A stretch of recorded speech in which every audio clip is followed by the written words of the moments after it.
Olá, que a paz esteja com todos nós e que a presença do amado em nossos corações frutifique em entendimento, em amor e em paz. Hoje a gente vai para a quinta aula da Oficina da Alma. Hoje a gente vai falar sobre karma, lei de ação e reação.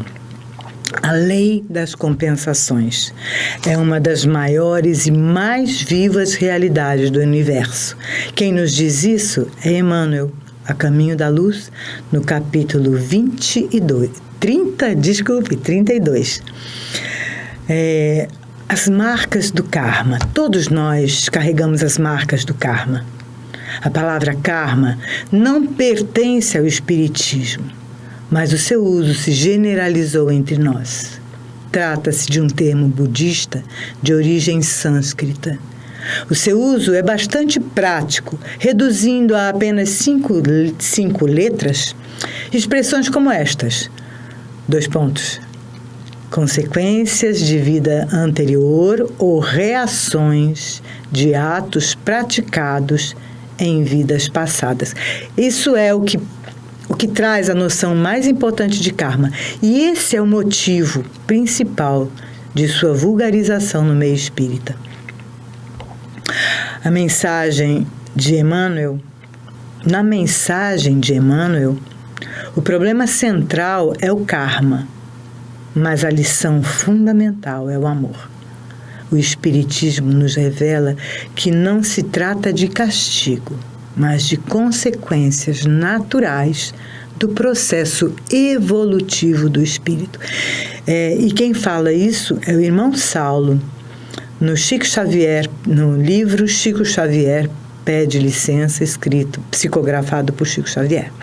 Então, a gente pode ver que a palavra karma, ela é uma palavra também utilizada no Espiritismo, o que nos deixa assim, muito à vontade para poder falar durante toda a nossa aula, utilizar essa palavra, tá? O karma, imagine, quem vai dizer isso é André Luiz. No livro Nosso Lar, no capítulo 12, ele diz o seguinte: imagine que cada um de nós, renascendo no planeta, somos portadores de um fato sujo para lavar no tanque da vida humana. Essa roupa imunda, ela foi tecida por nossas mãos nas experiências anteriores. Então, a cada vida nossa, a gente traz esse fardo sujo, essa roupa suja, para que nós possamos, nessa existência, liberá-las, limpá-las. Tudo que é feito, tudo que é construído, e karma, ele é gerado por pensamentos, palavras e obras.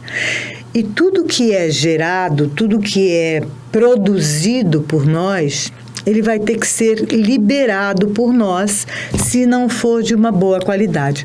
Mas todas as experiências que nós passamos, na realidade, têm um único objetivo, que é a nossa evolução espiritual. Então, todas as experiências nos tornam maiores, mesmo e principalmente aquelas que não dão certo ou não deram certo. Por quê? Porque são exatamente essas que não deram certo ainda que está o nosso conhecimento, o nosso aprendizado. Aquelas que dão certo são aquelas que nós já conseguimos realizar, já conseguimos aprender.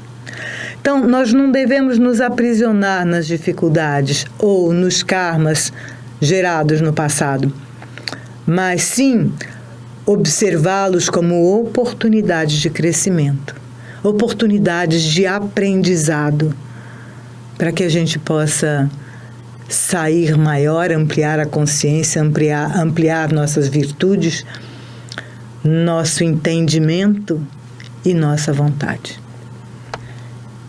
Existe karma positivo? Nós estamos habituados a entender que o karma é sempre negativo, mas não. O karma simplesmente ele reflete a reação a uma ação. E isso está inscrito na terceira lei de Newton, no princípio da ação e reação, que afirma que a toda ação há sempre uma reação oposta e de igual intensidade. As ações mútuas de dois corpos, um sobre o outro, são sempre iguais e dirigidas em sentido contrário. Então, vocês vão ver nesse slide que a gente colocou aí, exatamente aquele... Lembra daquele joguinho das bolinhas que uma bate na outra? Uma bate, empurra, essa vem e reage de volta e fica nesse movimento contínuo até que algo interrompa essa ação.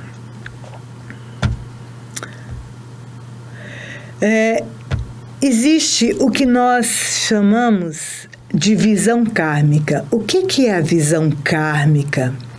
Quando nós construímos o nosso conhecimento e todo o nosso aprendizado a partir das experiências kármicas que temos, quer dizer, a partir dessas experiências, inúmeras experiências, sejam elas por pensamento, por palavras ou por obras, que nós vivemos. E a visão kármica de uma situação é exatamente aquela que nos faz nascer num determinado reino, por exemplo, no reino nominal. Por que a gente nasce no reino nominal? Porque nós temos uma visão de mundo apropriado e semelhante aos humanos. Então, se nós tivéssemos uma visão de mundo semelhante, por exemplo, a um cachorro, a gente nasceria no mundo animal, no reino animal, entre os cachorros. É isso que determina o nosso nascimento. Por isso é que a gente nasce num lugar ou noutro, num país ou noutro, numa família ou noutra. O que vai determinar é a nossa forma de olhar, a nossa vibração, porque a forma de olhar, ela implica numa determinada frequência de vibração.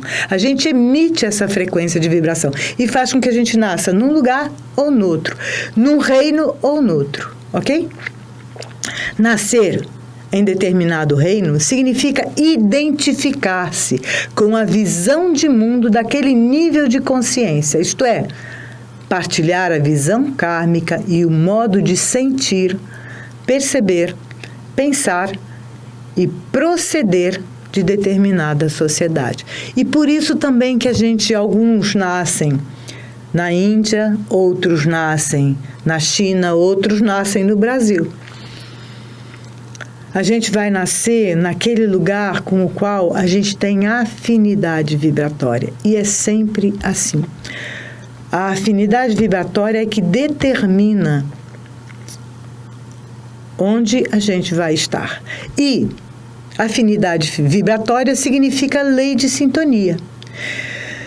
Sintonia vibratória, ela determina também a nossa psicosfera, a vibração que nós emitimos de nós. Através do quê? De pensamentos, de emoções, de palavras que se traduzem por ações. Então, no nosso campo áurico estão toda a vibração daquilo que sentimos, que pensamos, que desejamos, que entendemos. E é isso que vai determinar essa afinidade, essa sintonia que fazemos com as pessoas, com as sociedades, com os trabalhos, enfim, que determina o nosso lugar no mundo. E quando nós temos um grupamento de pessoas com a mesma visão kármica, partilhando da mesma psicosfera, da mesma sintonia vibratória, você vai ter um campo mórfico coletivo. O que é isso? Esse campo mórfico, a gente já viu que o campo mórfico é um campo de inteligência e, ao mesmo tempo, um campo de estrutura que mantém aquelas ideias presentes, que mantém aquela forma de pensar e aquela forma de sentir para aquele grupo e que vai determinar a forma daquelas pessoas viverem, tá? Produzindo ou não uma simbiose energética. Quer dizer, são as sintonias vibratórias que podem provocar a presença de seres, de pessoas, ou seja lá o que for, energias que vão entrar em simbiose conosco. Ou não, né, gente? Então, se a gente tiver uma vibração elevada, a gente vai estar em conexão com pessoas mais elevadas. Se a gente tiver uma vibração densa, pensamentos, formas de pensamento, energias mais densas vão se acoplar no nosso campo mórfico, no nosso campo, no nosso perispírito. A gente aí lembra que a cada um, segundo os seus caminhos e segundo o fruto das suas obras. Isso é sintonia vibratória. Isso está em Jeremias e em Mateus. Jeremias, capítulo 32, versículo 19, e Mateus, capítulo 16, versículo 27. Depende de cada um prolongar ou abreviar a sua permanência nos mundos de expiação, segundo o grau de adiantamento e pureza atingido pelo próprio esforço sobre si mesmo. O livramento se dá não por conclusão de tempo, nem por alheios méritos, mas pelo próprio mérito de cada um, consoante estas palavras do Cristo. A cada um, segundo as suas obras, palavras que resumem integralmente a justiça de Deus. E isso está em Kardec, O Céu e o Inferno, na primeira parte, capítulo 5, parágrafo, texto 4. E aí a gente pergunta, na questão anterior a gente fala dos méritos e deméritos, né? Quer dizer, o adiantamento e pureza e o livramento não por conclusão de tempo, nem por alheios méritos, mas pelo mérito próprio de cada um. Mérito próprio de cada um, gente, significa livre-arbítrio. Mas o que é livre-arbítrio? O livre-arbítrio, nos fala Kardec, se desenvolve nos espíritos ao mesmo tempo que as ideias. Olha que coisa interessante, gente. Na medida em que nós desenvolvemos as nossas ideias, que nós compreendemos o mundo, nós ampliamos, desenvolvemos o nosso livre-arbítrio. E, em consequência do livre-arbítrio, uns tomam o caminho mais curto, que é o do bem, e outros o mais longo, que é o do mal. Mas veja, todos chegaremos lá, só que uns caminhos são mais curtos, outros mais longos. Estudemos os princípios da reencarnação na lei de causa e efeito, à luz da justiça e da misericórdia de Deus, e perceberemos que, mesmo encarcerados agora em constringentes obrigações, estamos intimamente livres para aceitar com respeito e humildade as determinações da vida. Emmanuel nos diz no livro A Esperança que o livre-arbítrio, embora estejamos aprisionados na lei de causa e efeito, o livre-arbítrio está inscrito em nossos corações na medida em que evoluímos. Ninguém está órfão e a essência divina, como nós já vimos também, como filhos de Deus, está presente em cada um de nós.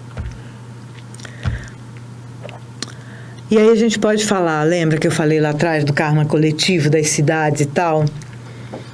De novo, a semeadura é livre, mas a colheita é obrigatória. E quem nos diz isso é Paulo. A reparação dos erros praticados por uma família ou por um certo número de pessoas é solidária. Então, se um determinado grupo de pessoas praticou determinado ato, bom ou ruim, Todo mundo, todo grupamento vai responder por aquilo. Os mesmos espíritos que erraram juntos reúnem-se para reparar as suas faltas. Quando retornamos da Terra para o mundo espiritual, conscientizados nas responsabilidades próprias, operamos o levantamento dos nossos débitos passados e rogamos os meios precisos a fim de resgatá-los devidamente. É assim que muitas e muitas vezes renascemos no planeta em grupos compromissados para a redenção múltipla. E quem nos diz isso é Emmanuel, no capítulo Desencarnações Coletivas do livro Chico Xavier Pede Passagem. Queridos, o tempo inteiro, todas as ações, elas são computadas no nosso livro da vida. E as ações que forem coletivas também o serão, com resgates igualmente coletivos. Eu vou só trazer um pouquinho aqui, rapidinho, essas 4 nobres verdades. O objetivo da vida, e aqui quem nos fala é Buda, mas, gente, a gente vai percebendo com o tempo que a verdade é uma só. Escrita de diversas formas, trazida por diversos Cristos, por diversos seres iluminados, como Buda era também um ser iluminado. As 4 nobres verdades, o objetivo da vida de todos os seres humanos é o mesmo, atingir a felicidade absoluta. Kardec também fala isso. Buda sintetizou as 4 nobres verdades a partir de seu próprio questionamento e introspecção. Então, ele nos fala que há uma verdade no sofrimento. É verdade, a gente sofre, o ser humano sofre. É verdade que existe uma origem no sofrimento. A nossa má compreensão, o nosso não entendimento da situação e da vida. Há uma verdade também na capacidade que temos, na possibilidade de cessar o sofrimento. E há uma verdade no caminho que leva à cessação desse sofrimento. O tempo, a gente está vivendo agora num momento exatamente de separação entre o joio e o trigo. O século que passa efetuará, e isso aqui quem nos diz é André Luiz Emmanuel. Ele diz o seguinte, que o século que passa efetuará a divisão das ovelhas do imenso rebanho. O cajado do pastor conduzirá o sofrimento na tarefa penosa da escolha e a dor se incumbirá do trabalho que os homens não aceitaram por amor. Vive-se agora na terra um crepúsculo, a qual sucederá a profunda noite. Parece que a gente já está vivendo essa noite, né? Depois da treva surgirá uma nova aurora, que está prestes a acontecer. Luzes consoladoras envolverão todo o orbe regenerado pelo batismo do sofrimento. Jesus, cuja misericórdia infinita, como sempre, será a claridade imortal da alvorada futura, feita de paz, de fraternidade e de redenção. Isso está no livro A Caminho da Luz, no capítulo 25. Mas Deus sempre recorda, o mundo já viveu outras épocas de crise e a todas sobreviveu para exaltar-se em mais elevado gabarito de evolução. Por maior a tormenta, guia o teu barco no oceano das lutas renovadoras, harmonizando o leme da própria vida com a fé em Deus. Escora-te na sabedoria divina, sustentáculo do universo. Lembra, Deus está dentro de você. Se conecta com a tua essência, com o Filho de Deus que você é, e prossegue com serenidade e coragem ante o roteiro do dia a dia. Queridos, é um momento de luta, mas é um momento de reconectarmos com quem somos, com Deus dentro de cada um de nós. E no livro Chico Xavier Pede Licença, capítulo 25. A gente agora vai fazer uma pequena vivência onde a gente vai se sentar em meditação, e para isso eu peço que todos fiquem bem presentes, sentado nesse triângulo, nessa base do períneo, osso da púbis, os dois isquios, que são esses ossos que ficam no bumbum. Ali tem um triângulo, sentem-se ali. Focaliza a atenção na região entre as sobrancelhas, fecha os olhos e percebe a luz que flui do seu coração. Em silêncio, simplesmente respirando, percebendo a paz que vem do Filho de Deus que você é. Simplesmente perceba isso. Inspirando e expirando. Deixa que teu coração repouse no entendimento, a fim de que a vida maior te use por filtro da paz em auxílio dos outros. Deixa que teu coração repouse no entendimento, a fim de que a vida maior te use por filtro da paz em auxílio dos outros. Percebe essa luz, deixa que essa luz se amplie e entende quem é você e quem é cada um desses irmãos de jornada que estão ao teu lado, também todos buscando, cada um a seu modo, o reencontrar a essência, reencontrar a paz e a felicidade, a suprema felicidade que vem da presença de Deus, da percepção da presença de Deus em cada um de nós. Essa frase está no livro Chico Xavier Pede Licença, no capítulo 25. Deixa que teu coração repouse no entendimento, na luz do teu coração, a fim de que a vida maior te utilize por filtro da paz em auxílio dos outros. Paz a todos, paz, muita paz.